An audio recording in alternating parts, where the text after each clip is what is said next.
Atlanta, Georgia. We are being cheated by our basketball team called the Atlanta Hawks. And I'm tired of it. We are now officially at the All-Star break, Mike. This team is under 500. And how do you even define what you saw last night? How do you even define what effortless effort this was last night with our Atlanta Hawks? Yeah. You guys are going to say, oh, well, it's Nate. And I got to start here, Mike, because I know I'm going to hear this today. We already changed coaches. I thought this was supposed to be the answer. So we're going to change coaches again, and then what? A year and a half from now, we're going to be talking about, I thought that was the answer? Guys, the fundamental problem with this team is Trae Young. Nobody wants to say it. Nobody wants to talk about it. Mike, nobody wants to own it. But the biggest star and the highest paid guy on the team is not getting everybody else to buy into what it should be. And it's evident in the effort that they're showing night in and night out. Mike, that was embarrassing last night. Yeah, and it just goes back to everything we've talked about every single time we lose a game. Now, exception of the NBA where sometimes a better team plays harder. And, okay, look, I get that. There's a lot of great athletes in the NBA. But last night, with a lot of things at stake, we've already talked about the position, the postseason. You want to be in a locked-in, guaranteed spot. And the Knicks just came in here and they beat your butt. They just played with more effort. Julius Randle. And look, I give credit. I will say this. I'll give all the credit in the world to John Collins. He was not 100%, but he went out there. See, that's we talk about what is leadership, because no one knows what leadership is. Well, that's effort, that's grit, and that's somebody giving it up for the team.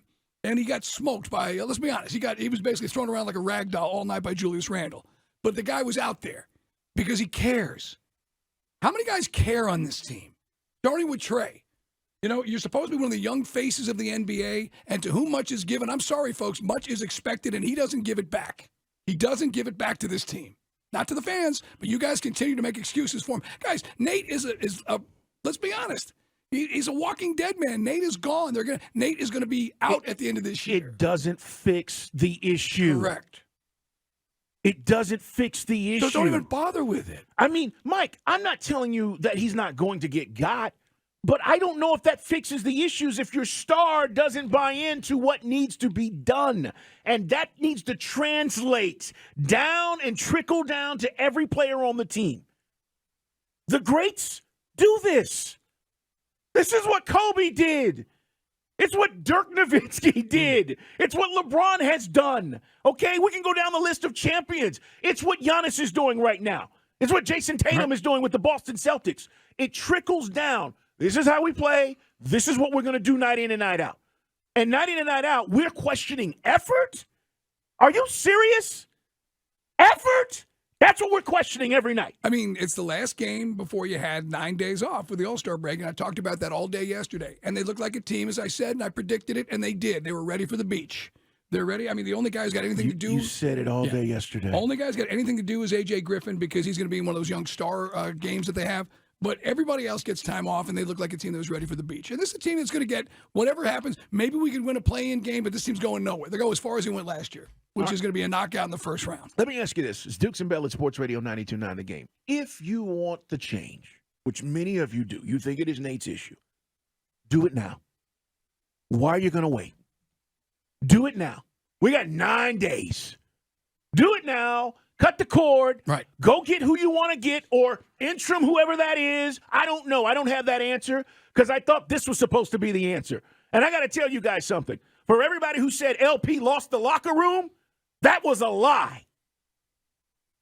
Look at this team. Look at how this team's playing. So for everything that we've talked about over the last 2 years, it'll be much better. Well, we're right back to where we were with this basketball team. You know, said this a few months ago, and I said, why? That's when I said it. I think it was right around Christmas time. Why are we going to postpone the inevitable? Talk to Steve Koonin. That article came out that Shams Charania said that, again, it was kind of vague, Carl, because it said Ike is thinking about stepping away at the end of the year, which, again, as Koonin said, that's a hack journalism story. There's nothing there. But, I mean, but once that stuff is out, fair or unfair, he's a lame duck. And these guys don't respect him anyway.